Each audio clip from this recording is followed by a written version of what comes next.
does seem to be that this is our 29th panel since we started this series. I want to let you know that right at the beginning that our next panel, we didn't yet ask Jerry, will be December 11th. Will that be okay with you? For the last panel of this year? Yes, that's good. Perfect. And Oleksandr, you just have to be there. Okay, because the rest of us can do it. And I just want to, you know, as those who've attended these panels now over a period of years, actually, I just want to present to you the summary from the last case. So we continue the necklace of cases. And forgive my voice, but I have been sick. So last time we had a case presentation by Kira Sedish, a systems theory clinician who presented to us a case of a 52-year-old woman who had voluntarily joined the front line after the beginning of war.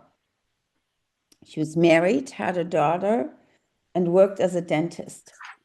She announced to her family one day that she was to join the military forces because, to quote her, somebody had to go and defend the Ukraine. Kind of an unlikely choice, right? But her therapist described her as being very attractive, thin and healthy. She lived in the countryside near Lviv, in a big house adjacent to another big house of her parents. When she was 17, she met her future husband, who had a 10-year-old son from a previous marriage. The two of them had one daughter together, who's now an adolescent. Her husband had a drinking problem for some time before she left the husband and the daughter behind to, as she said, to defend the Ukraine. At the front, she worked as a nurse and met a doctor with whom she began an affair. 6 months into working together with him and 6 months into the war, she returned home with him, presented him to his family, and announced that she wanted to divorce her husband. The entire family, the husband and the daughter, were outraged, and so were her parents. And they wanted to cut off all ties with her. They wouldn't talk to one another even when she went back to the front, so she was completely ostracized. And at the same time, or shortly thereafter, she announced this decision. Her daughter got very sick, and she was eliminated also from taking care of her. Eventually, she got back home and tried to make things go again with her husband. She gave up the affair and began to see this therapist who presented her case 2 or 3 times a week. One more thing we learned about her was that she frequently traveled to faraway places on a regular basis.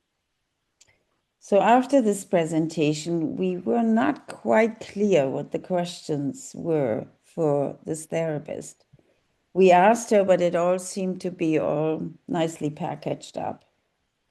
Nonetheless, an interesting discussion evolved between Jerry and Françoise and the audience, in particular regarding the idea that this wartime love affair was not a sin as maybe or a terribly guilty act to commit, but as Jerry put it, a solution to this woman's internal potential psychic deadness. Am I too fast, Oksana? No. Oh. Okay. Can you repeat this last thing about the rather than thinking of this love affair at the front line as something maybe sinful or something to be guilty of, Jerry really introduced the idea of that this affair was maybe a solution to this woman's intrapsychic problem of sort of feeling dead and ignored and deadened by her family. So, because we were reasoning that at the front line, she witnessed the intensity of life and death, and that she was able to be very useful in working as a nurse, and as Françoise said, forming very close contacts with the people she took care of. So this intense involvement revitalized her and gave some meaning to her life. Then the other big question that emerged during our discussion was whether there was something like, because somebody brought this up, like an addiction to combat. Eventually, all three, Jerry, Françoise, and also Harry Cutler, I'm not sure he's among us tonight because I know he's in Lviv actually, agreed that this was not a very good way to describe this. But what they all did not believe in this term, combat, addiction to combat, but rather that life at the front can be something that brings back life and brought back life to this woman who had missed it in her own life with a family that easily betrayed her and easily expelled her. All three eventually agreed that they did not agree with the term wartime addiction, but that they thought that the war and that the experience at the front brought this particular woman back to life. Jerry shared the observation that during times of war, culture and civilization, and of course the superego embodying both, are erased, and that the primary drives of sex and aggression take over. Hence, it's not unusual that many love affairs unfold during times of war. And this is where we're going to end for today. So thank you for listening. And now it's to Julia to introduce the presenter for our day, for our night, for our presentation today, which seems to be a young child, if I'm not mistaken, and would be the first child that we hear about in this entire series. As I said to Françoise, I remember we heard about an adolescent a few years ago who fled with her mother to Germany, but this would be the first young child we hear about. So, Julia, thank you very much for introducing our presenter. Good. Thank you. Thank you, colleagues. It is my pleasure to present our colleague, student of Lviv Psychoanalytic Institute, psychotherapist, Ilona Mozhenska. She works as a psychotherapist for over 10 years, so that's a long enough way. Of course, not as long as the experience of our supervisors tonight. And we hope for your great support and interesting thoughts about the case Ilona is going to present. She comes from Irpin, Kyiv region, and because of the war, she moved to Bulgaria and has been there now. And she is also personally affected by this situation that hurts us in various ways.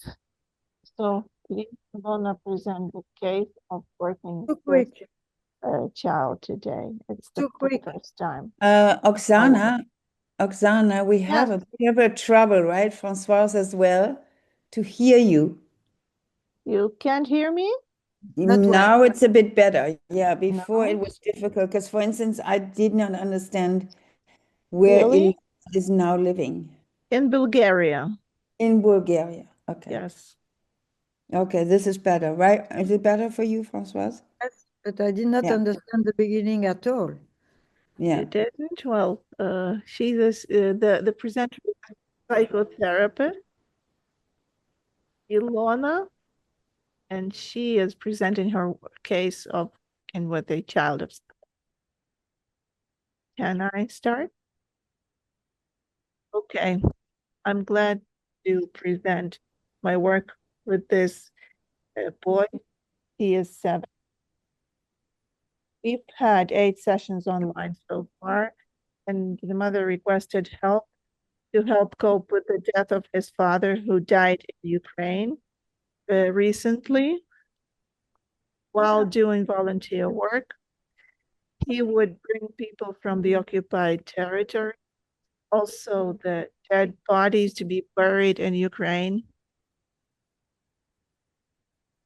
His family is abroad in one of the countries of Europe.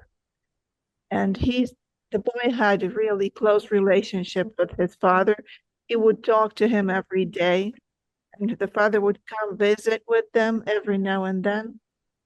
Although he was in volunteer work in Ukraine, then he would come to see them in Germany for a few months. But at the time he died, he was in Ukraine. And also the mother describes that the boy really had a close relationship of all their children. The father would talk to him a lot. He was still in his mother's belly, and he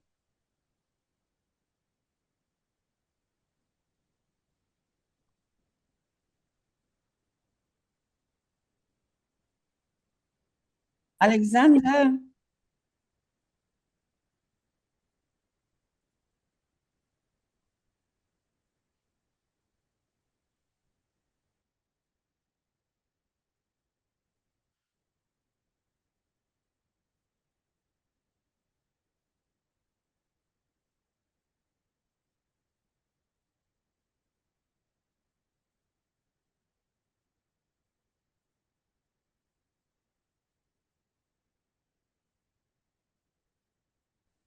okay, so that was the request. And when his father died, the boy started vomiting at the same moment. And it never happened before. At least no one could remember. On the day the father wouldn't answer the phone and the mother was worried. The next day she learned that he was dead. The boy was vomiting for no reason. He was just throwing up and saying, "Daddy, Daddy." And then he vomited a few times during our work. And it's been a month and a half, approximately. He had once he vomited when he was at someone's house, at some acquaintance's house. And also, there was this relative who died. And the day before, he was visiting with them. And after he came back, he vomited again. Another time, he vomited when his favorite teacher left the school because of her pregnancy. He cried and he was really sorry. And he also vomited. So these were his first symptoms. My my impression.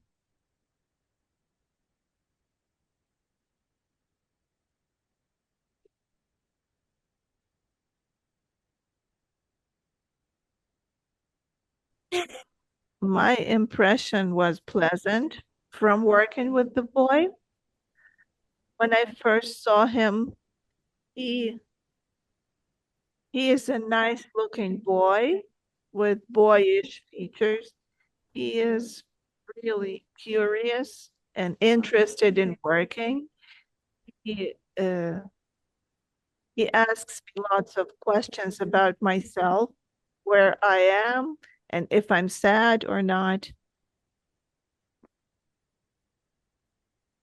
He speaks very cautiously about problems or about being displeased, about his conflicts with the boys at school. And when he talks about this, he looks at his mother, who is constantly somewhere here.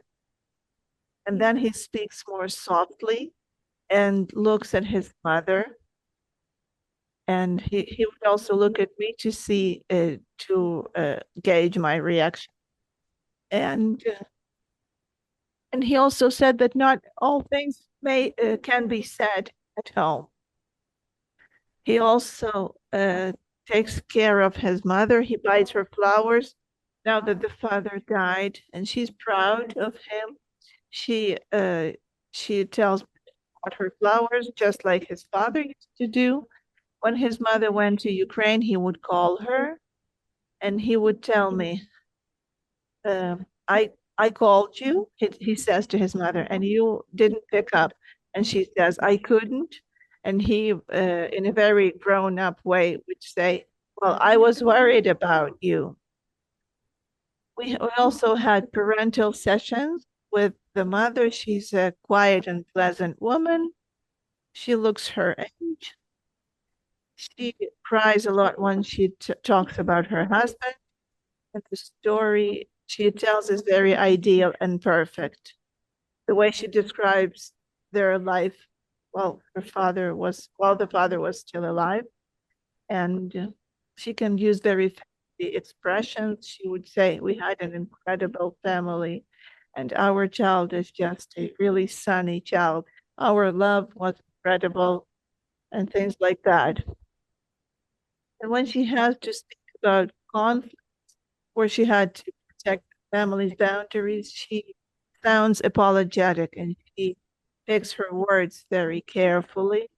She also helps her son to choose correct words, and he feels awkward sometimes and looks at her to check if he's saying everything right. And he's very communicative, but every now and then he looks at his mother to see how she responds to what he is saying.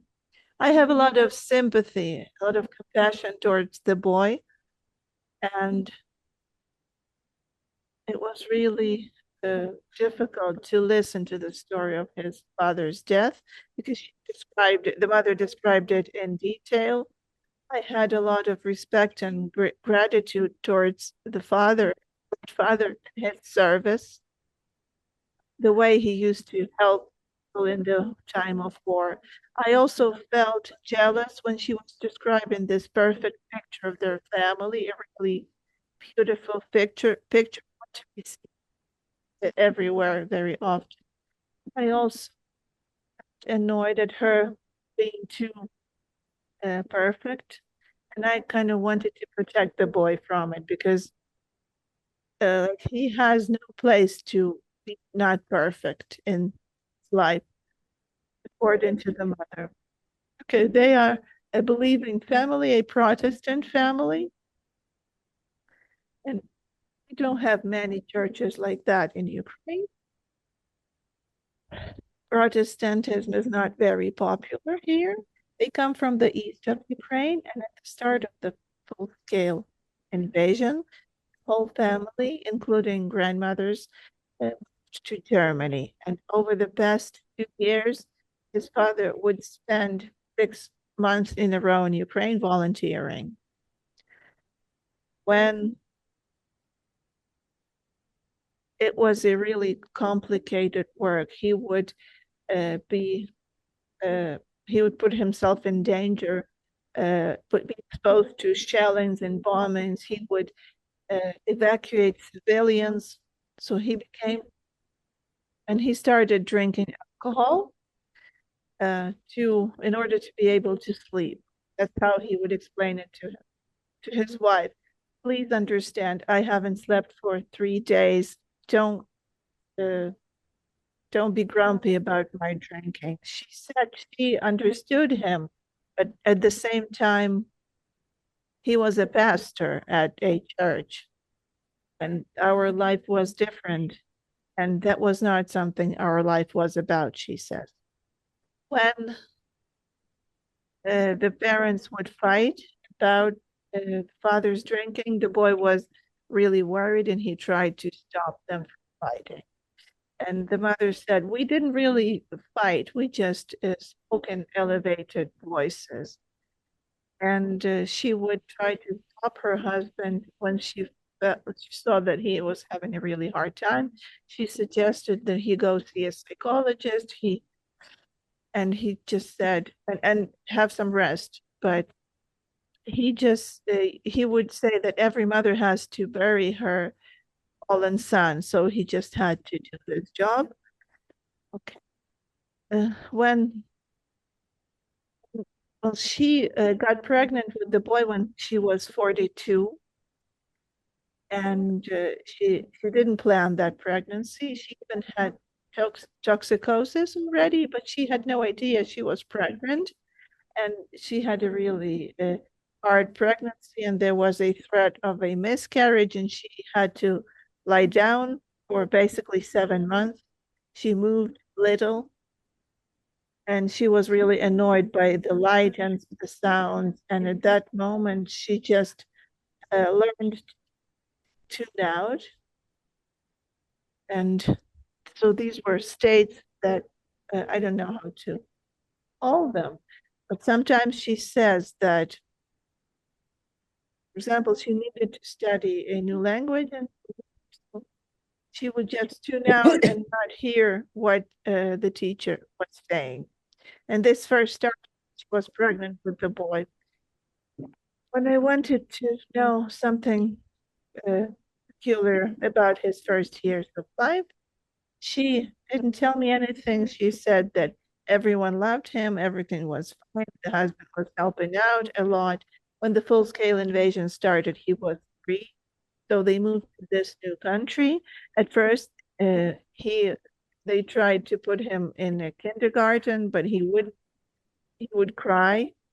But now he went to school. He didn't go to kindergarten, and he goes to school. He has some friends there at school, and next door, he also does martial arts, taekwondo, and he got his first belt. He's proud of it. And it's his mother's second marriage and his father's first marriage. His mother is 11 years older than the father. When they met, his father was 22 and his mother was 33. He has an older sister who is 6 years older. And also his mother has a daughter with her first husband, and she is divorced as a child, and they all live together. The mother described meeting her late husband as something really special. She really admired him. He was special and incredible. And she worked at a supermarket, and he would come and he worked with her, and he just was this jack of all trades. He was very communicative and outspoken. He could just open any door as he did. And she said that she didn't go to work, not one day, while they were living together. He didn't insist that she work. He just was willing to provide for the family. They spent a lot of time together, and they spent a lot of when she talks about this situation that she had it all, and one day she lost it all. The father had a Russian passport, and I believe he was, but in his soul, he was a true Ukrainian, as I understood from the context.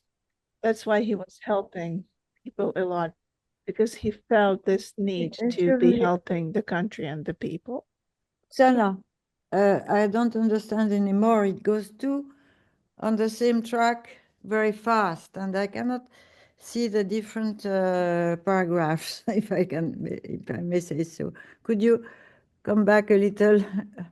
For me, I don't know the others, but it goes all the same, tune, and I cannot see the articulation. Now, are we speaking about the former husband or the new husband? No, the new husband. Yeah. The new husband. That's all about her new husband. He's 11 years younger than her, and he was a very good husband and didn't let her. Well, he didn't want her to work. He just wanted to provide, and they spent a lot. Can you also tell us how, or I didn't catch that either, how she was 42 when she had the boy. Yes. How old was she when she married him? 37. So that means he was 26.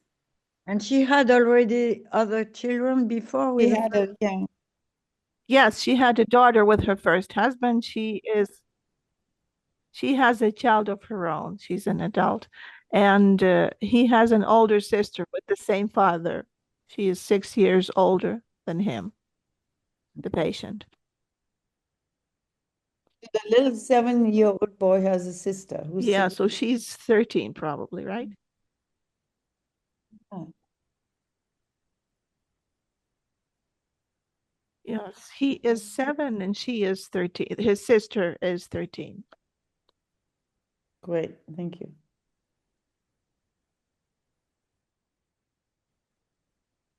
And the older sister has a child who is 3 years older.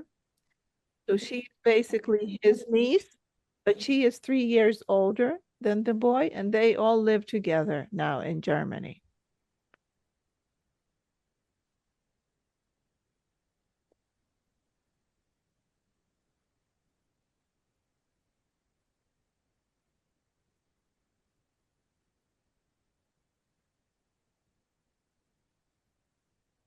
So he was very communicative and loving. Well, the father was. And he would speak the words of love to her. He would say that she was a princess, the most beautiful woman. He would put the son in his lap and say, "Look at our mother, how beautiful she is." And so this is what the boy lived in, this environment of love. So his mother, after she married, his mother didn't work. And before that, she used to work in a supermarket. And now she has these states when she almost faints, but she spends most of the time at home. She describes her son as a really sunny child who has a lot of kindness and a lot of love in him. I ask him what he wants and what he would like, and he asks me back what I would like instead. I would like him to make his own decisions, but he keeps asking how I would like it. And my husband and I tried to help him understand he needs to make his decision. And he would say to me 10 times a day, "Thank you, mommy, for being my mother, for being with me. I love you so much." And she doesn't describe his displeasure. It's like as if he's never unhappy, although he shares his displeasure about his older sister with me and about the boys at school with whom he fights. And his mother just paints this ideal picture. So how did the boy learn about his father's death? As I said at the beginning, the day before they learned about his death, he would pick up his phone and the boy started to vomit. And the next day, his father was found dead in the apartment in Ukraine. They did not know the cause of death. It was either embolism or a heart attack. He was found It was by either what? It was either what? embolism or a heart embolism. attacks. Heart attack. Okay. Either that, so that was a sudden death. Hmm. And the father called the boy's grandmother who was visiting, and the boy heard the conversation. And he said to the grandfather said to grandmother that his father was dead, and he heard that and he remembers it. And the mother started to shout, and the older daughter started to shout as well, the boy's sister. And he was just silent and looking at them. And I asked them if he had asked any questions about his father's death, but he didn't. He just asked, why did it happen? He was only 38. He could live to be 50. He could have lived to be 50 and 60. How come I've known him for so little time? And when his mother starts to cry, he just comes over and says, please stop. He's with us. You just cannot see him. And when he goes to bed, he records a voice message to his father every night. He tells him he loves him very much and he hopes he is fine and he is praying for him. The mother admires that and says he doesn't need to be reminded to pray. He just goes and prays on his own. He has this internal need to pray. And what he speaks about in the sessions, he talks about sadness. For example, like he didn't have a very good week, that he is sad. He can ask me if I'm not sad and if I'm home alone. And when I say I'm not home alone and I'm not sad, he still offers help and offers to call him when I'm sad. And I suggested to talk about his dad a few times. He agrees and he would say a few sentences. Yes, let's talk about Freud. He said that his father was very kind. He had a black belt in Taekwondo, and he said that his father taught him to take down the door and see if I knew how to take down a door. And he said that he hates Russians and to go in the military. He also plays war. He tells me about that and tests if he should tell me that. I say, yeah, it happens very often that boys play war. And he said, well,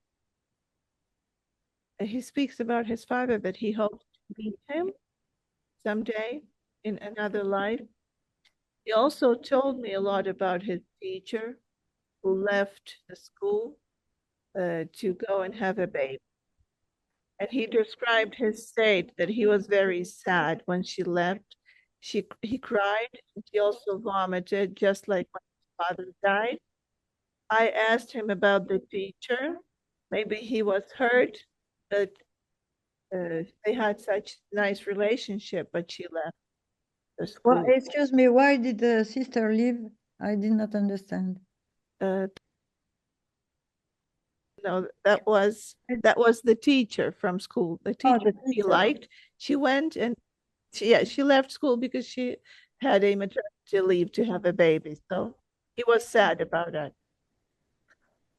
Also, he talks a lot about fighting other kids and beating them because he wants to protect a smaller boy who is bullied by older boys. But then they just fight every time they see each other. And when I asked him about these fights, and maybe he would like to tell them something, talk to them, or at least imagine what he would like to say to these boys. He says, when I see these boys, I can do nothing but hit them. I cannot think or say anything. There's no point because they just won't listen. When he talks about his mother, he says he wants to give her an expensive present for her birthday. He likes to help, he would like to help around the house. He would like to buy a vacuum cleaner for her. Also, he likes to draw during sessions, and he drew this interesting picture about his family and about a sad town. Show you these pictures. He also showed me his favorite toys. These are the robots that consist of two big parts. And there's a small figurine inside, a childlike figure that manages this robot. So he showed me these robots. One was good, the other was bad. There was also a female robot you should stay away from. And he identified himself as this small white figure that was sitting inside a bad robot. His name was Wolff. So I asked him to draw a picture of the family. So I'll show you this picture. First, he draws a blank face, and he says that he can't really draw. Then he draws his father, just a head and shoulders, and then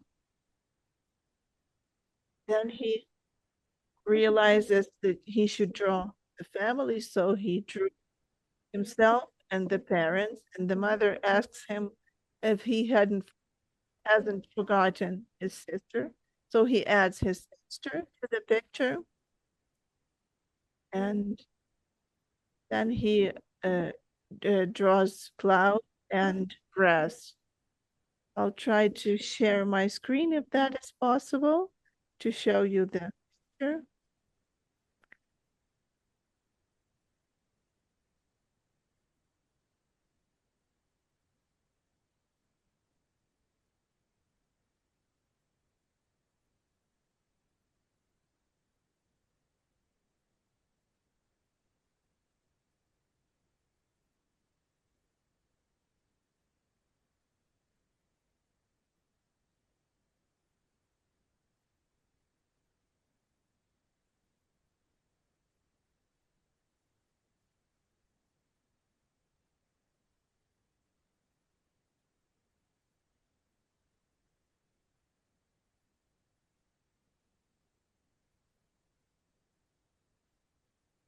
I don't think it'll work.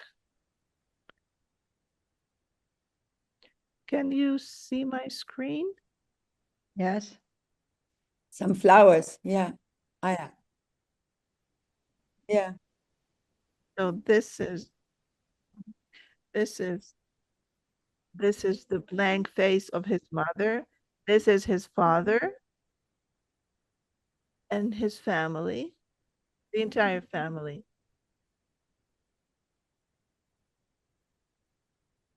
And he tried to give all the details of their clothes, of his mother and his father. His father has a car and his mother has a heart or a flower. And I drew his attention to the fact that they are sort of holding hands, but at the same time, they seem to prevent each other from moving forward. And he agreed to that. And I asked him, where do you think they're going? And he says that, and then he asked the question, and why am I flying? You see that he is not standing on the ground, just his father is standing on the ground, and the rest of the family is floating above the ground. So why are you floating? He said, because I can float, I know how to float. And where would you like to fly? He says he would like to fly to Dubai because it's warm there and there's chocolate and the sea. And that the snails and not people live there, and he really likes snails, and that these snails are very slow. And I asked him how it made him feel to be in that city with these snails, and whether he likes it there. And he says, well, I'd like to go back to Ukraine. Okay, I'll stop sharing. And then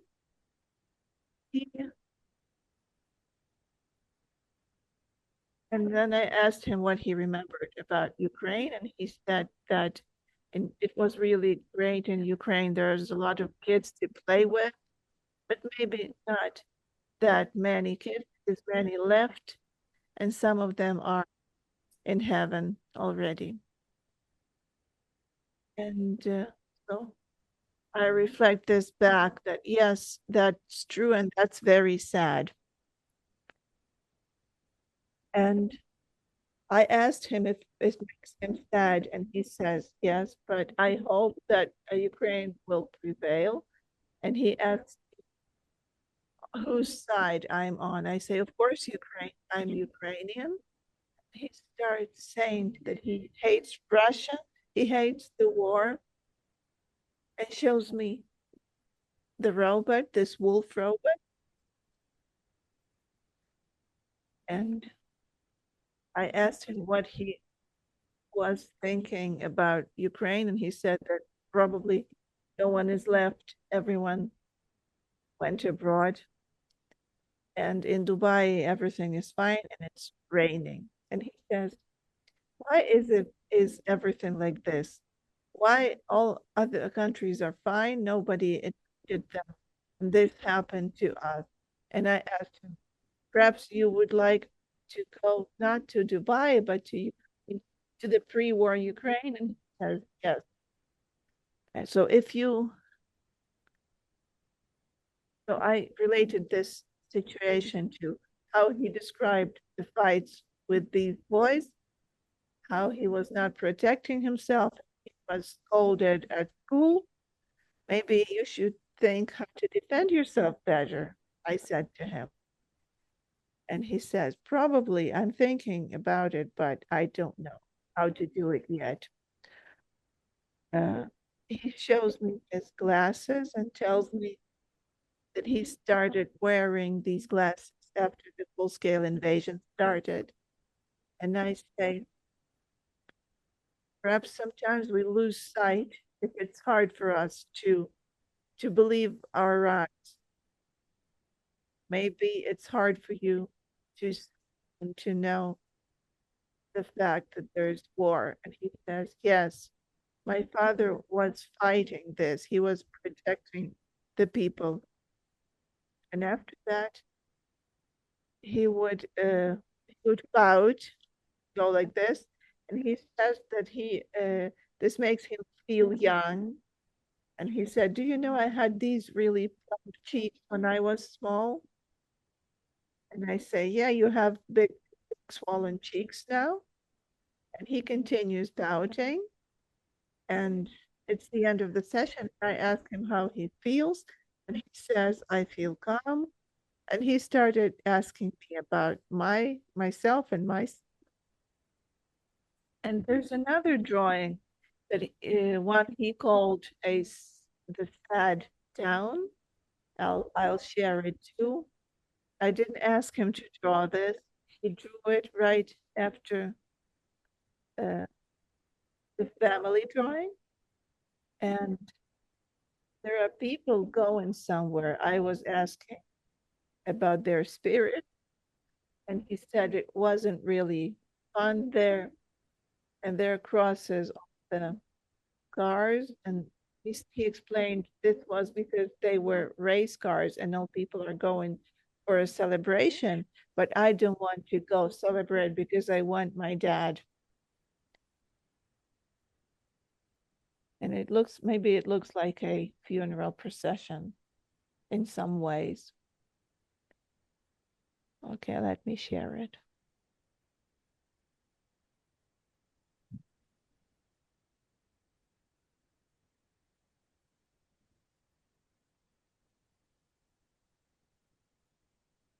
This is the city of the sad, the drawing of the sad town.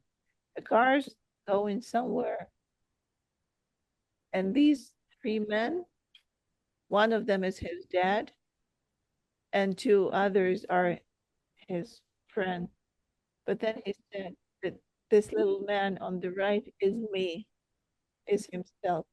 And I said, this car seems to be right there on your head. Like the wheels of the car are on the top of your head. And he said, he started showing me another picture. He said, let's talk about something else. I have a lot of materials too, but I'll just tell you about my request for supervision, and I'd like to know how to work on his loss correctly. Should I On his what? on his loss? How do I process his loss with him? How do Okay. I talk about his loss?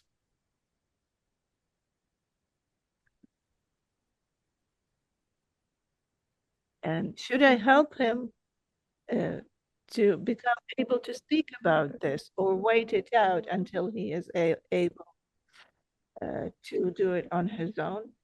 Should I interpret his vomiting somehow and work on this, try to find out what it means? And then this family drawing, why was his mother with a blank face at first? And the father was also separate. But then he drew the family. Can that be about some early relationship with his mother? Because she describes really difficult pregnancy, and then she just says everything was fine. She cannot remember anything. She doesn't want to talk about it. And her empty faith of the mother, I think maybe her condition was so bad that she could respond to him. And maybe this loss of his right now has something, is related to this situation with, well, that's my hypothesis. And also, what does it mean for him to get into these fights every time? Because he speaks about it in nearly every session. He also showed me his swollen lip. And when I asked him how he feels about after these fights, he says that he feels sad, but he cannot escape the fights because the boys start these fights. Maybe there's different reasons. And also, he is taking so much care of his father now that the father is gone. Maybe this should be corrected somehow, and point out to him that he maybe should take greater care of himself, because he seems to be becoming his mother's savior. So thank you very much for your analysis and for your attention. Well, Ilona, thank you very much for this very detailed case presentation. We don't always get so much details, but I think before we launch into the question of how to deal with this boy's loss and maybe this very parentified relationship he has to his mother, where he becomes sort of the young gentleman very quickly replacing his father. Are there any questions from Françoise and Jerry about the case? Because I can tell you what my question is before I get into that dynamic, or you guys get into it. Where is he and how do you treat him? Because I got confused about, is he in Dubai? Is he in Germany? Is he in Bulgaria? And where are you? So maybe just to get a clearer picture of the frame before we get in and help you with these questions. With the wonderful work you're doing and these drawings also, I think help us a lot to understand this little boy. But clarify the frame. Yeah. Oh, we would be very happy, but Yes. I would imagine not the majority. So maybe just tell Oksana and she'll continue. Well, however, Okay, he is based in Germany with his sister and his father. His father died in Ukraine while on his volunteer mission. He had this fantasy of flying to Dubai. And in this drawing, his father seems to be holding him back from flying. I'm in Bulgaria and we are having sessions online. I hope this makes it clear. Okay, yes, it does. All right, Françoise and Jerry and the rest. I am wondering where you are heading to in the drawing, where you are in the drawing. You know, those people go somewhere and we wonder where they are going. So I was wondering if he's clear about where he is going with you. Is it to a celebration? Did he go to his father, comment on dit, burial? Did he Funeral, yeah. First, this could be a destination of all those people. And the second is, I'm struck by, as you are, by the blank face of the mother on the drawing, but it is also the blank face of the therapist. Because, you know, for him, the caretaker is somebody he has to take care of. And he's repeating you how you are well, what about you. So do you answer? Do you make it clear that you too you went to Bulgaria, you had to escape? Does he knows about that? Does he knows about, you know, your own track to meet him like that? That's my question. He wasn't at his father's funeral. His mother was the only one who went, so he wasn't there. And about my story, I share with him where I am and what I'm up to as much as possible. Because he can ask for details like, are you alone in the room? I say, yes, I am. Which floor are you in? He's really interested in such details, so I answer his questions. Usually, I don't really talk about myself a lot with patients, but he's really interested. He wants to place me somewhere. Yeah. He wants you not to be blank face. As he was, you know, he was taking care of his mother, taking care, as Jeanne said, parentified, but more than that, he's exceptional. I was very impressed by this little guy, very impressed. So I was, but you give me some details that you are present, you interact with him, not only as a therapist who observes his story. Thank you.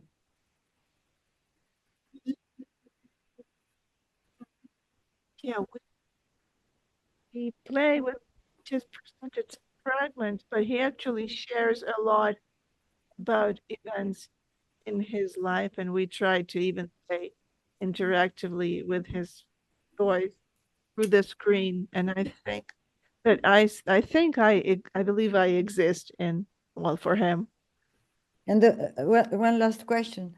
How do you think, you know, some ceremonial or ritual action could be invented with him so that he can really perform with you the burial of his father, you know, when you, for instance, in the sea, at sea, when people die at sea, you cannot put them in the earth, but there are some ritual, and children are usually very inventive about that. And perhaps that is for your question, how to deal with loss. Well, the, the main thing to do to deal with loss first is to bury people. Perhaps it can be invented, you know. Yes, this is very important. Thank you. Thank you. Jerry, what Yeah. are you saying? Yeah, sure. Well, I found myself thinking about a study that was done here in the US after September 11th, 2001, when the World Trade Center was attacked and fell down. And it was a very simple study done over the following 6 months, I think. The researchers telephoned parents of children who were within a certain area close to the bombing. And they simply asked the parent, how is Susie doing? How is Johnny doing? And then they grouped the responses into two categories. One category was, gee, Susie used to have nightmares and cry all the time. She's not doing that anymore. And she's going out with her friends and playing, and they seem to be having fun. But another category was, gee, I'm so preoccupied with my own loss that I really don't know how Johnny's doing. So there were two categories here: the parents who said, I think I do know something about how my child is doing, and the parents who said, I really don't. I'm so caught up with my own pain. And the finding, which shouldn't be surprising, but the scale of it was surprising to me. The kids of the parents who didn't have an idea of how their child was doing, those kids were 11 times more likely to have behavioral problems in school. You see what I mean? That the kids who couldn't talk to their parents and the parents couldn't talk to them about the trouble took the problem to school and acted it out there. And that's what I was thinking about this child. That, first of all, I don't think this child is sick. I think this child has suffered an unbearable loss, an absolutely unbearable loss. And you know, from what I can tell in the story, there are only two men in it, the father and the son, and now there's only one. And that's an enormous loss for this young man's development. So you know, it seems to me that, okay, so he comes in and he tries to communicate, fair enough, but I think his mother may need help in finding a better life for herself that doesn't require his protection or him as a transitional object. I think there's something there that may need some attention. I very much like the idea that you have the drawings with him, and in a way, I would encourage that because, you know, this is a kid for whom ideally there should be play therapy in person rather than talk therapy. But you don't have that opportunity. The nearest you can come to it is the drawings. And I would really encourage, you know, using them. The last thing I think I want to say right now is that the question of should you work on his loss directly, I think it's the wrong question in a sense. He's working on his loss, and your task is to come alongside him and see how he's working on it. He seems to me to have moved from an acute grief reaction to a mourning process. And what happens in that mourning process? Well, he brings you a drawing in which everybody's going in one direction, but if he joins them, he moves away from his father. That's a kind of classic critical moment in mourning. If I join life, I'm leaving him, and I don't want to let him go. So, you know, he's telling you that, and putting that into words is the thing to do with him. I wouldn't hurry him. I wouldn't try to work directly on anything. I'd try to get next to him as he's working on something. I guess that's enough for now. Yeah. Thank you, Jerry. Very, Sure. very, very, I had very similar thoughts that what stood out for me so much was this very almost, I don't know, the mother just sort of, and I think you said it or you alluded to it, almost sort of perfect, but somehow false self mother. Yeah. And I think it would be very hard for this child to really get inside of her and really sort of emotionally connect to her. So Yeah. he becomes this sort of premature. I'm trying to find the expression in English. In German, it's altklug. You know, it's this very child who feels like an adult. What's the word Yes. Yes. that Ferenczi wrote about? Yes. Yeah. Sort of the little gentleman with his suit, and he buys already flowers as the father did. Yeah. You know, I feel like he needs help to be unlocked from this position, as both Ah, Françoise and Jerry said, to be primarily the caretaker of his mother yeah. and be allowed the space of being a kid. Absolutely. And in that role of caretaker of his mother, he can't bring his anger. Right. He Well, can't bring the kids get it. The kids get it. Kids get it. Yeah. Yeah, he can't be angry at his mother. He can't Yeah. be angry at his father for leaving. So yeah, Still, But I'm sorry, what's also so amazing about him, how he's always anticipating things. yeah, He called the father before he knew the father was dead. yeah. So there's this sort of incredible sensitivity inside this boy, which is remarkable. Sorry, Françoise. I wonder, thank you, Jerry and Jeanne, that's wonderful what you said, but I wonder how much he knew about what was going on in Ukraine while he was in Germany, and how much he knew about his father's uh, duty and job, you know, very, very hard. And when he was coming back home, how much his father shared with them or avoided to share. Did you have an idea, you know, because he's so eager, no, also to imagine this as. Yes, I'm going to ask him in more detail. He knows that his father was protecting Ukraine.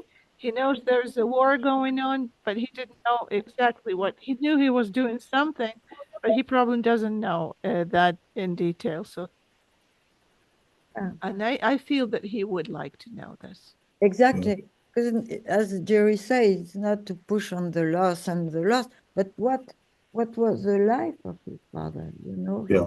it's inside that can be said. You know, it's shared by Ukrainian people and Ukrainian children who stayed at home.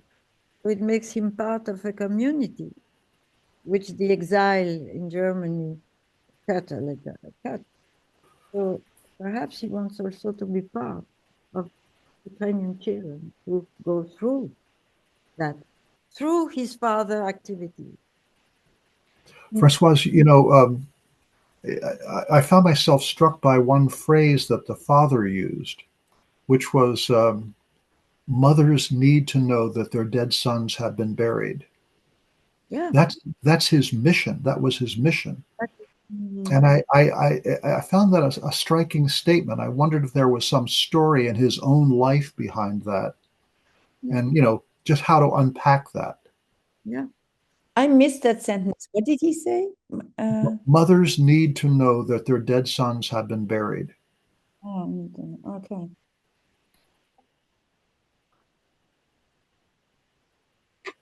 Thank you for bringing this back because when I heard this phrase, I had really like bodily reactions because it was just so terrible.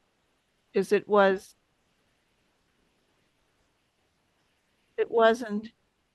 it was like, it wasn't saying the word dead specifically. It's like every mother has to bury her child without the word dead in it. So that probably is something that's worth exploring.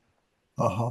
At 7 years old, to say that at 7, I think the father said this, I think, Oh, right? the father said. Oh, the father. Yes, the father said that to the boy's mother. Yeah. Yeah. In front of the son? No, But how do you know it? Who told you that? the mother did. We had a parental, well, we had a like an interview with the mother before we started working with the boy.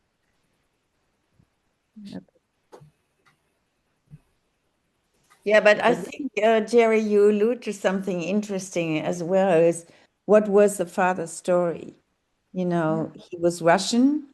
He has a Russian passport, but he fights for Ukraine. So it'd be very interesting. It would I be. don't know Yeah. if you know more about it, Mhm. what the parents' history was. Do you know something about it, Ilona?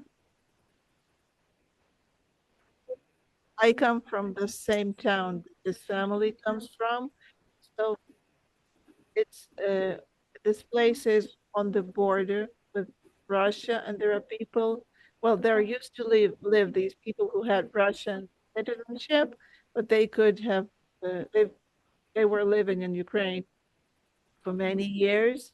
Like people who were married in Ukraine, they could wait for fight for citizenship and could be living with this Russian passport while waiting for their citizenship.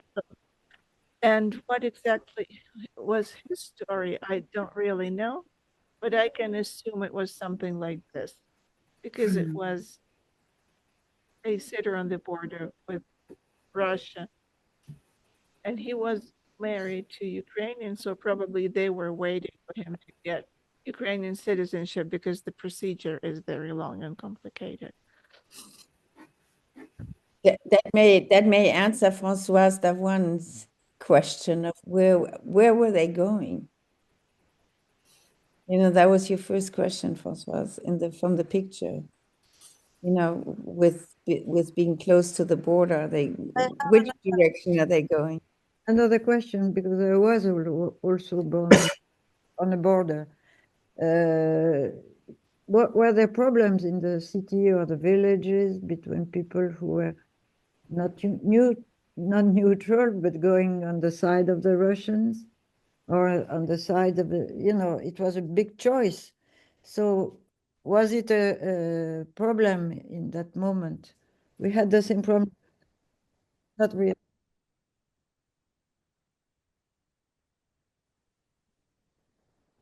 They come from Kharkiv, and it's a large city, and the next large city is Russian, but there's quite some distance, and I understand what you mean, but when there are small towns and people are very close to each other, but it's different in Kharkiv. It's a Ukrainian city, and it's a big city. And people are starting to speak Ukrainian more and more there. And I think that the boy, his avatar says, I'm Ukrainian and Ukrainian nationalist. So I think that that was not a question for them where to go, in my opinion, when it comes to identifying oneself with the country. But it's a really nice point to find out where they are going, which celebration they're going to in that picture.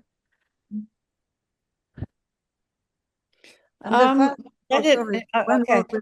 when Yeah. the father went back, he went back to their native city or to do his job. He went to native city. Okay. Mhm. Well, let's open it to the audience. What comments do you have, observations, ideas about this really remarkable little boy? Yeah.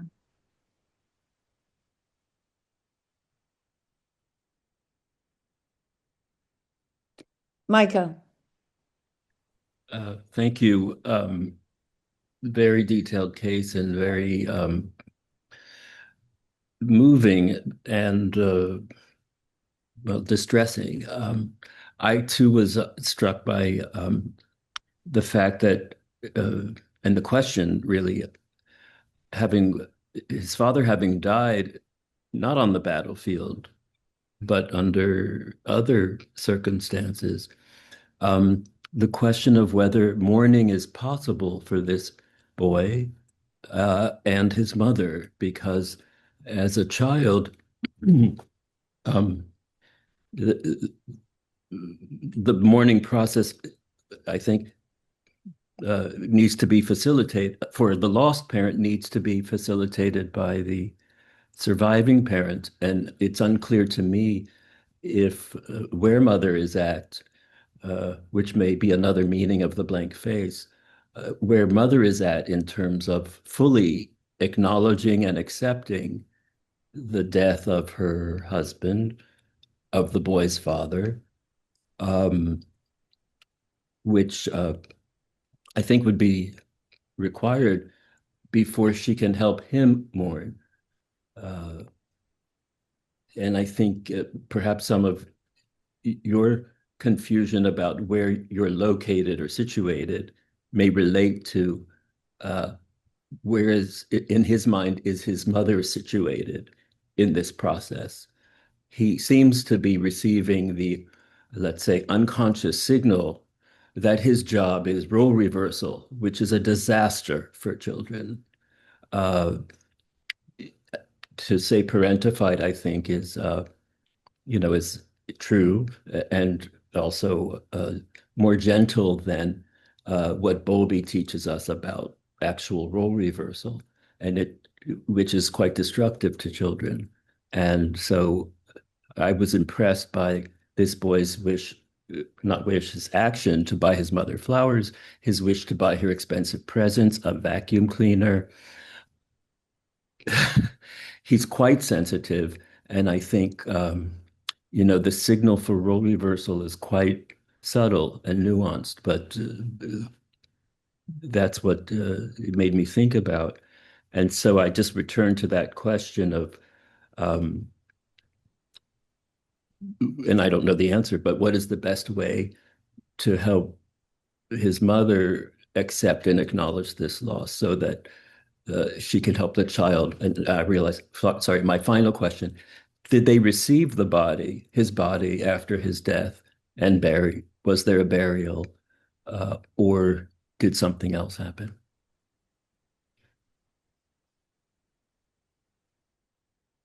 As far as I understood your question, there was a funeral in Ukraine and his mother went there.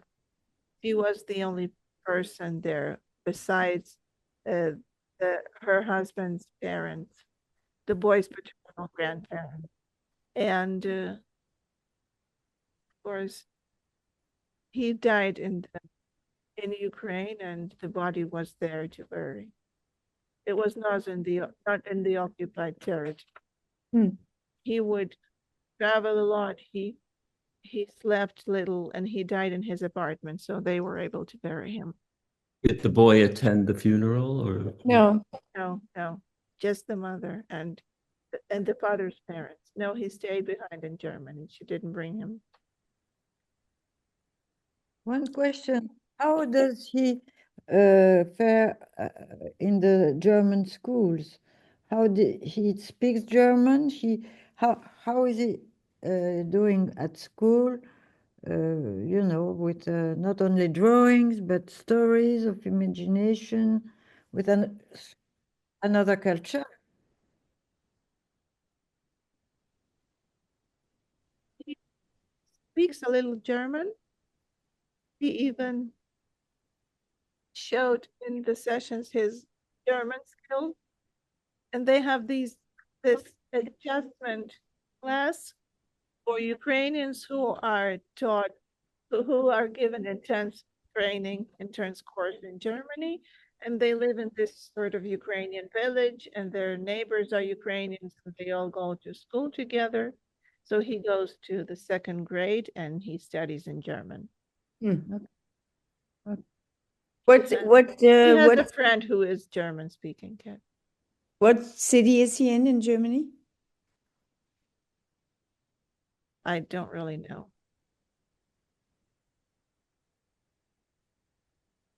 Michael, when you listed the what he did all, wanting to buy the mother a vacuum cleaner and wanting to buy her flowers, etc., I thought there was also this remarkable thing that he has a message that records message to his father every night. Every night. So, I mean, to the extent to which he's taking into his own hands this grieving or mourning process, I don't know where he is yet, but the ingenuity and creativity of that is quite unusual. It's almost as if he also has understood at some level that he can't fully sort of entrust this mother with a blank face. And as Françoise said, she's doing her own mourning process. And so he has a remarkable ability to do something separate from her at night, every night. He as I understood it, thank you, because this did really grab my attention. I understood that he records a voice message to his father every night. I don't know if that means he's calling his father's phone number or something else, and prays for him every night. Yeah. And perhaps it's possible to ask what the messages are, what he's praying for, because I do think there is a gap here that leaves me unsure, like we're saying in the drawings and Jerry is saying, and Françoise, I think there's a confusion as is expected in a 7-year-old, where they're going. Which are they going in the same direction as the father? Are they to go in another direction? I've been thinking about this in relation to something else that I'm working on, and I think the tension between the need to create new life before facing the past and mourning losses is also real. And I get the feeling that the family, including his mother, are also don't know what direction they're going in. Yeah. But it does, the rituals he's doing sound a bit more melancholic to me than mourning. More of a kind of persistence of traumatic grief. That's just the thing. To follow what you say, Michael, I wonder if that you could tell us the fact that he is able to talk to his father every evening and to pray for him and to address, and it's not a ghost, he knows he's away, is something which improves his vomiting, because the vomiting was an incapacity to talk, incapacity to address. There was nobody there, but you have this weight and you vomit it. But the fact that he can talk, I ask you, do you notice some difference now that he is able to talk to the dead? That's a great progress instead of vomiting.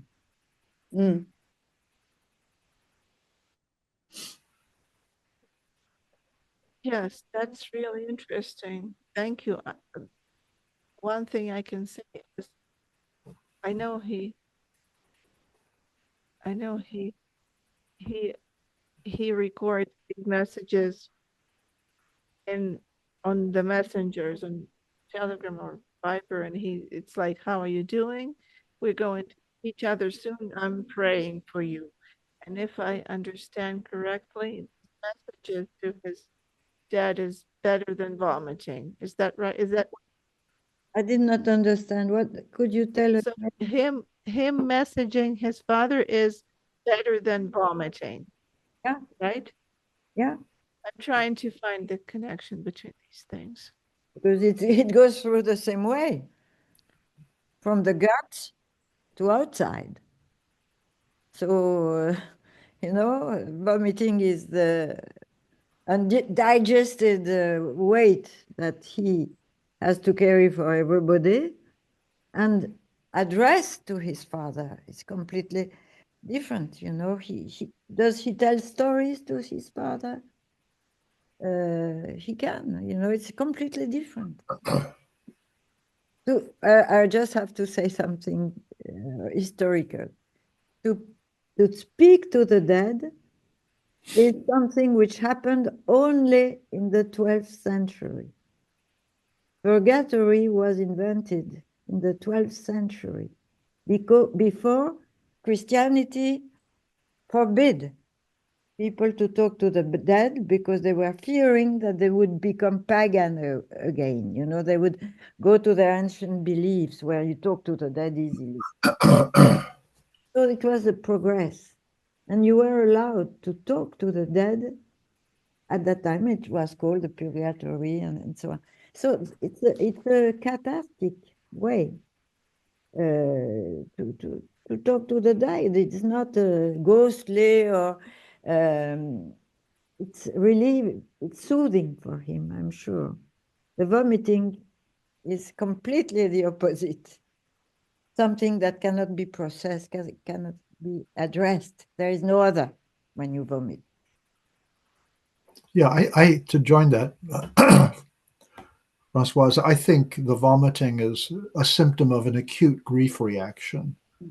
Something has come into him, he can't bear it, he throws it out. Now you're talking about a mourning process in which he's accepted that his father is not with him, and he finds a way to talk to him. And it seems to me, in the face of these acute losses, people have to find transitional spaces that is sort of neither this nor that. And they know the person is dead, but they don't know the person is dead. It's all a part of coming to accept over time the reality, the impossible reality. Yeah. But Yeah. Do you? though there is a part in me that feels that this vomiting was probably the one childish thing, this very I wonder if they found a church like that in Germany, and if well, in Germany, where a sacred space in which life and death can kind of be together for a bit. I just think it's all part of a very natural mourning process. But the other thing that can kind of fall into the background in the face of such a uh, terrible loss is that these people have also lost their country. mm, They're refugees, not internal refugees, they're external refugees. And that too has its own set of issues that come with it. There's a huge loss there. I'm very happy they found a Ukrainian small village as a kind of transitional space between Ukraine and Germany. But I do wonder if part of mother's, in a sense, close investment in the son, is that there may not be other people where she is that she can begin to relate to and begin to integrate with. So I would keep the issue of them being refugees in mind as well. And the fact that I gather you are too, Ilona, a refugee, may be a basis for a conversation with mother that could be very helpful to her. I'm with him. I still wanted to say something about the vomiting. I was actually quite touched by it because I think it's the one really childish reaction he had, as if, with this premature, very precocious child, this wise child, as I think Ferenczi would say, because this was sort of so automatic, as if he wanted to get rid of all the bad stuff in him and maybe all the father inside of him, because the rest of his being in the world is just so unbelievably ahead of his age that I think, like Michael, I would be worried what, when and at what point he can really address his very childish needs that are now sort of repressed or denied in the service of taking care of the mother. So I sort of almost was, I was a little calmed down that at least he had this very primitive reaction right away to the loss of his father. I mean, there's a slightly different way to see that, Jeanne. Yeah.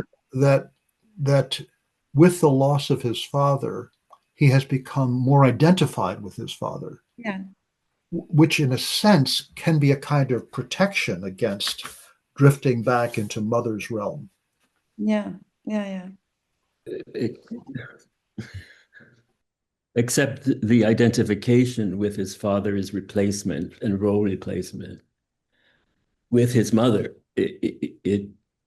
which is a particular kind of identification.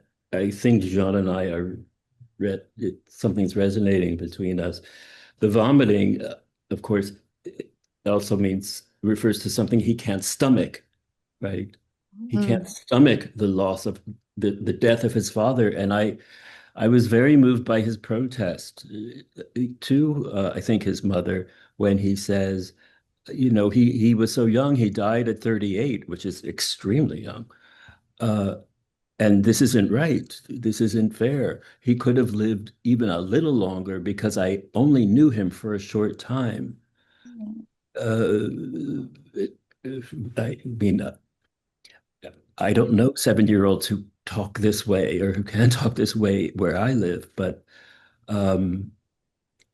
I guess there's just a tension between when this child is allowed to be a child, experience the loss of his father as a child and not as a precocious adult or a wise child.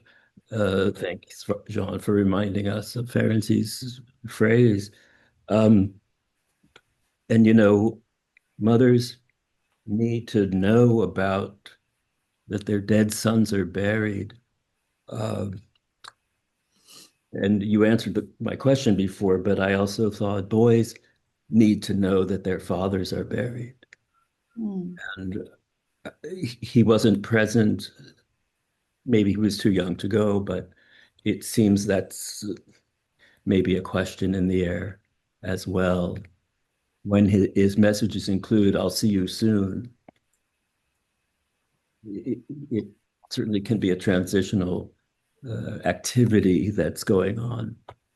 But I think it illustrates the confusion of life, death. But yes, but what does Wait, it mean? we have Miguel. Angel Riviera. Yes, that's me. From Mexico? Yes, I am from Mexico, but I am in Paris. I live in Paris. Is I had about this last two. I will start from what you said, Michael. Sounds effectively it has twofold aspects of the general situation. There is as you say, I would say a precocious mourner, a very good mourner, and in a way, and in the second fold, the child seems to be well accompanied, surrounded by people, even the therapist.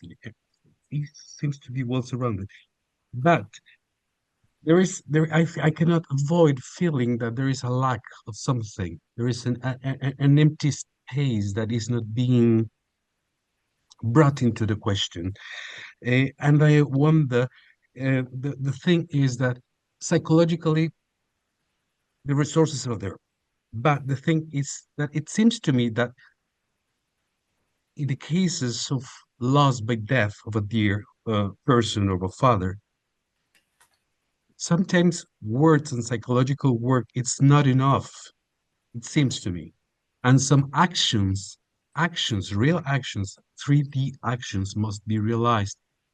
How to help this child to mark the land in order, as you said, Michael, to let him know that he can know that his father is buried. How to mark the land. And the other question is, uh, this child is in exile. How to mark the land when you are in exile and your father died in a different country. The only thing I can think is how to mark the land in Germany and how to wait for the moment where this land, a part of this land that has been marked, might be brought back to Ukraine so that he can bury his father in his homeland. And this is what I call it, this 3D gestures, because it is physical. It is physical. Words in the cases of dearest people's death, words are not enough, seems to me. Words are fundamental, but are not enough. And that is why I thought of because about the the therapist. You are in Bulgaria, he is in Germany, and you two are Ukrainians. Perhaps a 3D object could give a different sense of reality to your exchanges.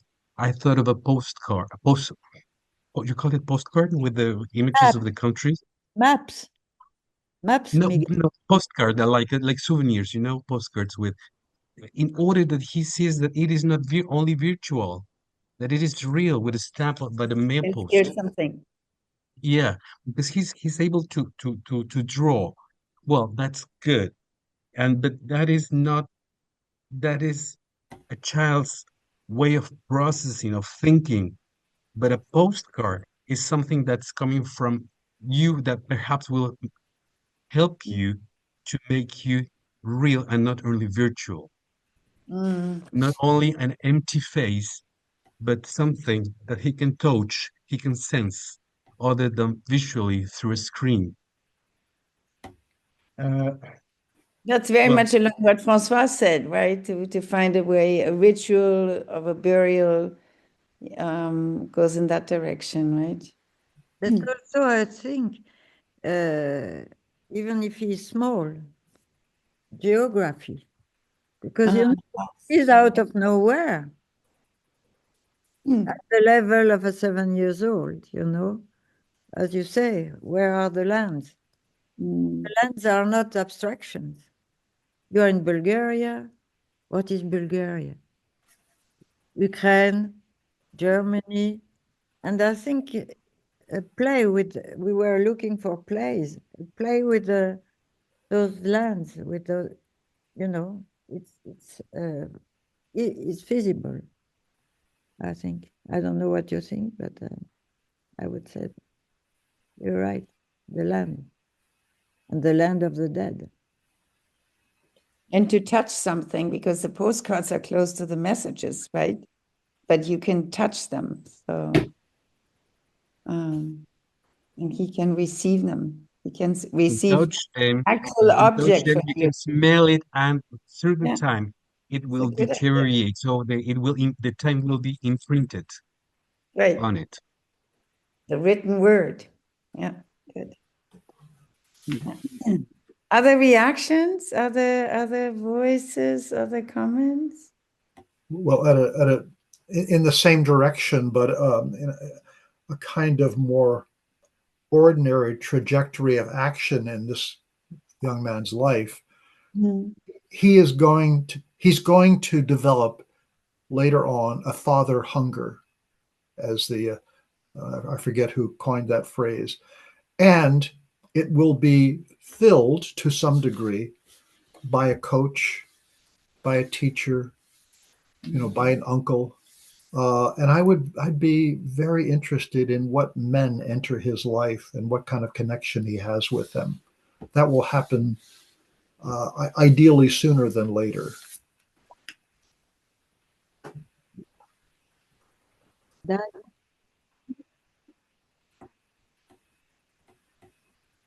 Was that a question? Doug, Not a question. you know, you take the hands to tell me when you want to say. Thank, Go thank you. ahead, Doug. Yes, I just wanted to, well, thank you for this very, well, this presentation is so open, and this is, we really feel this little boy and was really thrown into the catastrophe, and I think we thank you very much for the presentation. I was wondering about guilt because of the empty blank face.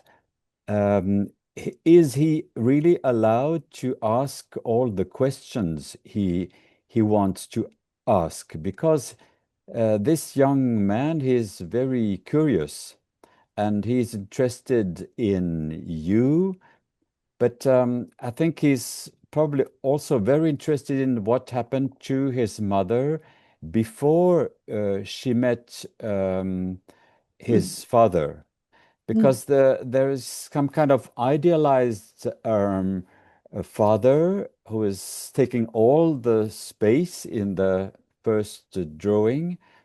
And is he really allowed to ask her mother about the first marriage, about the daughter? And because he was in a bad robot, I remember he was. So the bad robot, maybe it's the way he tries to speak about his guilt feelings, and I was thinking about maybe he's feeling guilty about the question that he is not allowed to ask. Thank you very much for the presentation. Very good point. And remember, the name of the robot was Wolff, which I, of course, heard. But, you know, I'm just thinking also about Red Riding Hood. Yeah. Alexander, from the car, on your way to Kiev?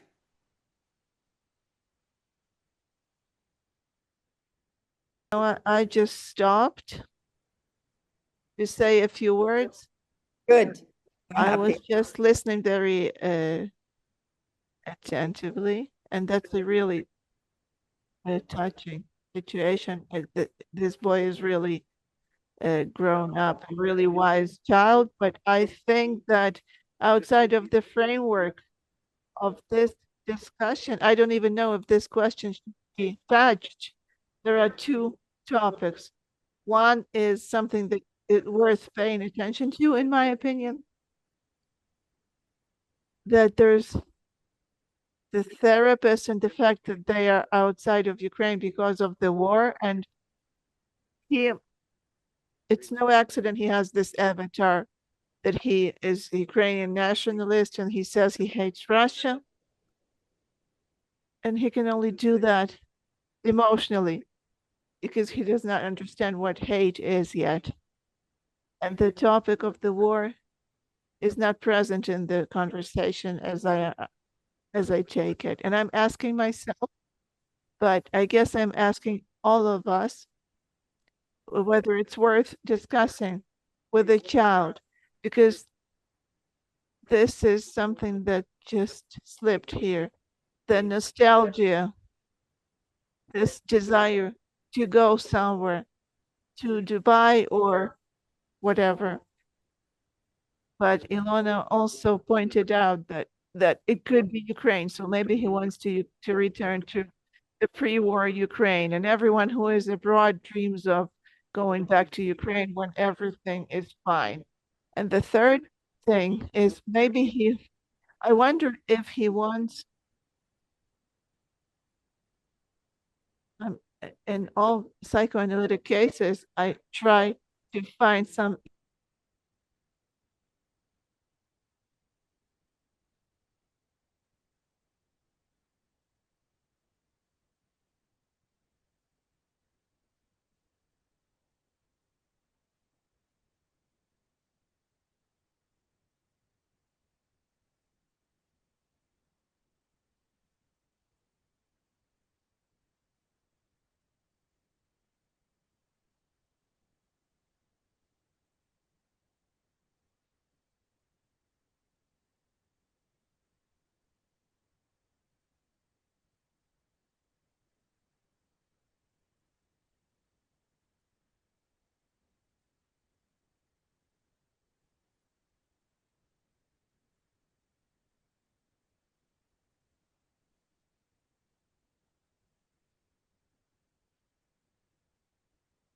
Did we lose Oksana? We lost Oksana Lost because Oksana. We did not understand. no, Sorry, Alexander. Alexander, Lost we Oksana. heard your wonderful. You No. Oksana is back. Hello. okay? Off again, I'm afraid. There she is. I'm sorry, I lost my power and my internet went off, so I had to switch off. Sorry. Uh,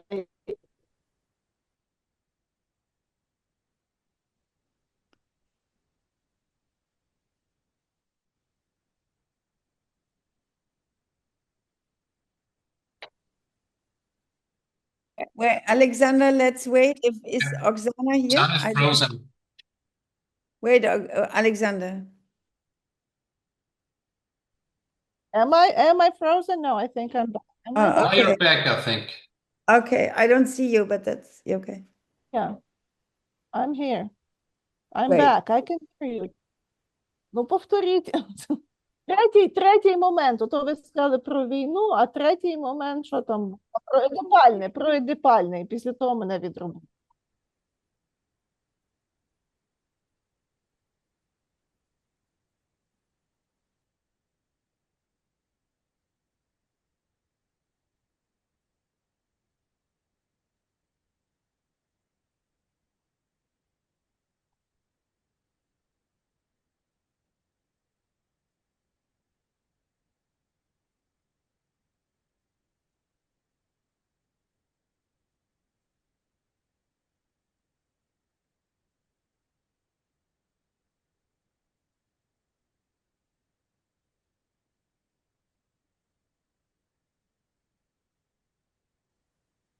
That he has this avatar and he says that he hates Russia, but he's too young to know what hate is.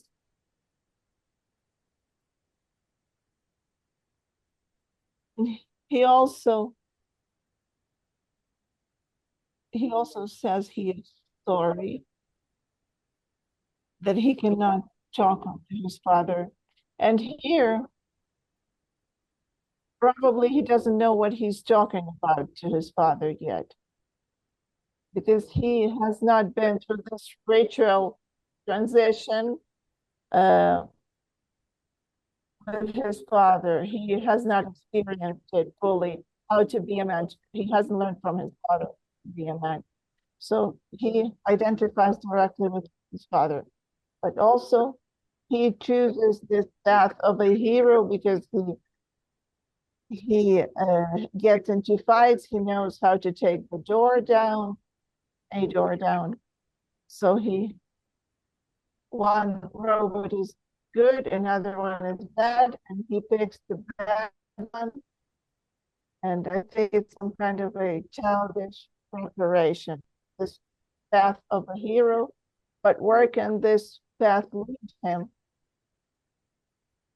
Which direction? Not clear. And this is my question for everyone, because I see there's no answer to that question, but I do have a lot of incomplete things in this story. There are no conversations about the war. I don't know whether they need to take place. Also, he feels that his relationship with his father is incomplete, and he also chooses the path of a hero, and he doesn't know which to choose, and he chooses the bad one. This is something that concerns me.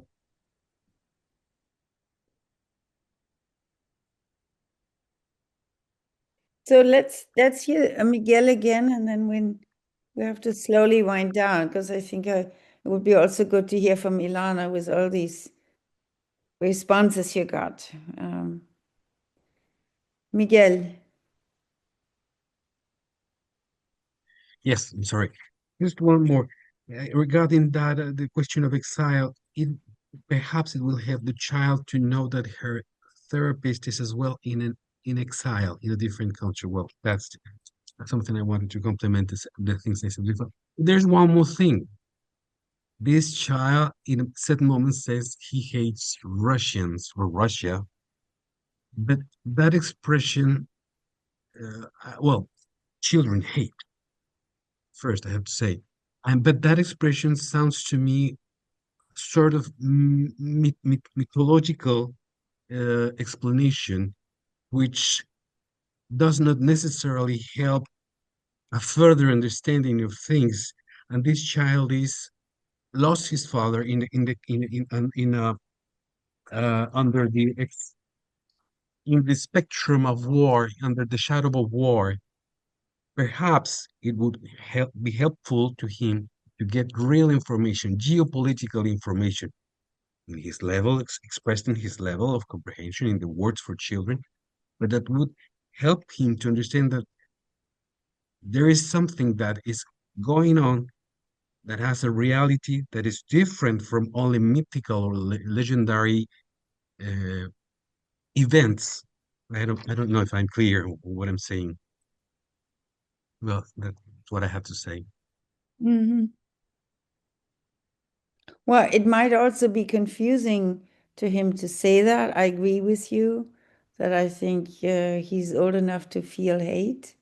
But when he said he hates the Russians, the fact that his father has a Russian passport, I would think that that might eventually at some point get confusing for him too, you know, to hate the very nationality that his father had. But well, that's what I mean. That sounds legendary. I hate Russians. yeah, No, yeah, period. That's legendary. That's yeah. a fairy tale. It's like the gold the poem of Nibelungen. It's like that. It's Yeah. legendary. Yeah, but reality, geopolitical reality, it's much more complex than that. How to give him something to keep in his pocket to know that the reality is much more complex than that. And perhaps someday we will use that coin in order to understand what's happening, what he is going through differently in in a complex and contradictory world. Alfred, did you have your hand up or? Yes, I did. Just quickly, I know you want to move on. Thank you very much for the presentation. Just to pick up on Miguel's earlier point about the 3D object, because I was really impressed about the robots, which Dag mentioned as well. And, you know, if I thought that this might be a way in a sense, because there was this little person inside the object, inside the robot. And I was thinking of the vomiting and trying to get something out.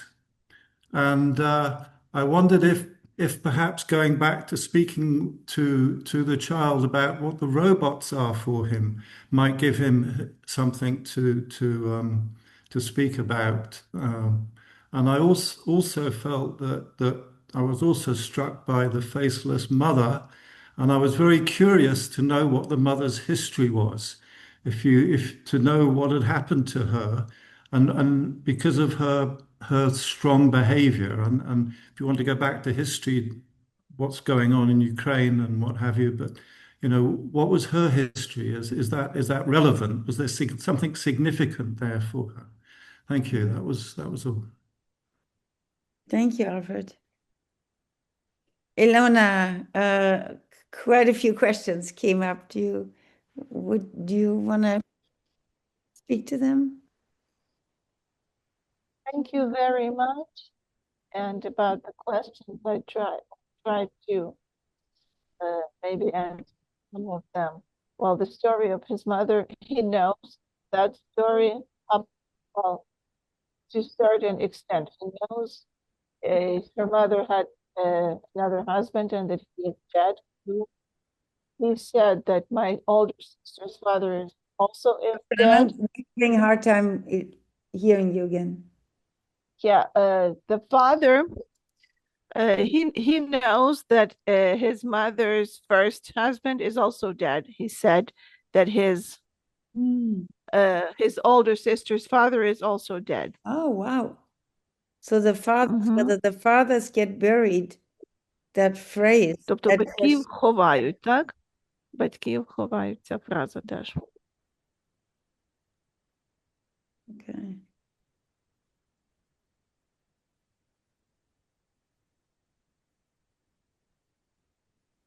And it also that he reacts in really adult way and he says really adult things. I was also struck by that. And it was also important, can he be a child? Can he mourn this loss in a child's way? But I don't really know how a child is supposed to mourn. That's also some place to go for the two of us. And he says all the right things and his mother admires him. But what's inside him, what he thinks inside, what might be wrong in his thinking, yeah, quote unquote, nobody knows because he's not allowed to discuss it. I also, how, what can we talk about? The war and the question of hate is mythological, I think, but we didn't really discuss the nationality. We discussed the representatives of the state of Russia. It's like this robot who attacked Ukraine. And I don't know how, if he is able to understand the political information at his age. And also about the burial ritual, that was really important to me. Maybe sort of playing with this and maybe showing the place on the map, or at least to see the picture of the grave. I don't know if he has been shown this. And he wasn't brought to the funeral because Kharkiv is really a dangerous city that is shelled heavily. So that was not possible, but I understand that it's important to work with him in this direction to help him get this realistic idea that his father is buried. And also what Professor Filts was saying, that maybe he has not been through this Oedipal conflict, that his father left too early and he hasn't finished processing things with him. And I'm also preoccupied with him being so belligerent right now, that he fights a lot, that he is scolded by his teachers and he just wouldn't stop. I think that's a really kind of dangerous way of this negative hero. And about vomiting, I found that very important. That this little man inside the Wolff, the bad robot, it resembles this act of vomiting, that there's this little man inside like this robot, and it's a white little person, something that looks like vomit. And also the guilt, that he is not allowed to ask questions about his mother's former life. But I think that he is not allowed too many things, because it's a Christian family, a pastor's family. Oh, right. And it's like this holy family. And I think he's really interested in coming to session. And he tells me quietly about the fights while looking at his mother. I think that is a place where he doesn't have to be good and right all the time, because I'm just listening to everything he has to say. Mm-hmm. And yeah, you have helped me to unpack so many things that were not really on the surface. Ilona, there are two more that were in the chat. We do have to stop. One was a recommendation by Michael Feldman that to read maybe Bowlby on mourning in childhood. Maybe, Michael, you can provide a more specific reference, although probably it's easy to find. And the other one was from Luis Tamayo, who says, thanks, Ilona. I think that the little child needs to talk with his father because he wants to understand why he had abandoned him. So those are two more ideas about how to work with this remarkable child about the loss of his son. We do need to stop. I do really want to thank you, Ilana, for a really wonderful presentation. To Françoise, as usual, to Jerry, to all the people, to Michael. Thank you very, very much. And actually, it would be wonderful to hear about this little boy in a year or so, what happened.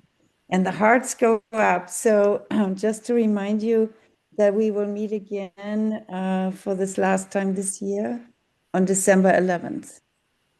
So thank you very much. Thanks, everybody. Thank Bye-bye.